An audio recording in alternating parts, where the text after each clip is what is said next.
মাছের মধ্যে পোমা, যার মাথায় মানে রোমা, ও কি জানি কয় যার মাথায় নাই রোমা, মানে টাক্কো মাথার মানুষ আছে না, কতগুলো জায়গা চৌল নাই আর কি, হইয়ে কথায় কথায় কয় আর কি।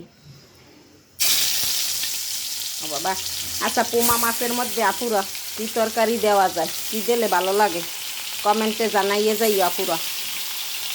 আমার দ্বারে তো পোমা মাছের মধ্যে কোনো তরকারি ভালো লাগে না, খালি কই পোমা মাছ, আসলে মনে হয় এটা পোমা না, কি জানি কয় মরমা মাছ হইতে পারে, মরমা মাছের যে কত নাম। এক পিঠ বাজার পরে উঠে দিয়ে পেঁয়াজ বাড়াগুলো, পেঁয়াজ কাটাও দিচ্ছি বাড়াও দিচ্ছি, দিয়ে দিলে ভালো হয়, ভাজাও দিবি।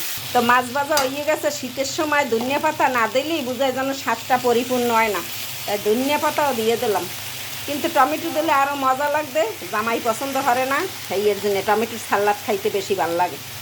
যাই হোক, ঝটপট রান্না শর্টখটে এইভাবেই রান্না করি। ভালো থাকবেন সবাই, আল্লাহ হাফেজ।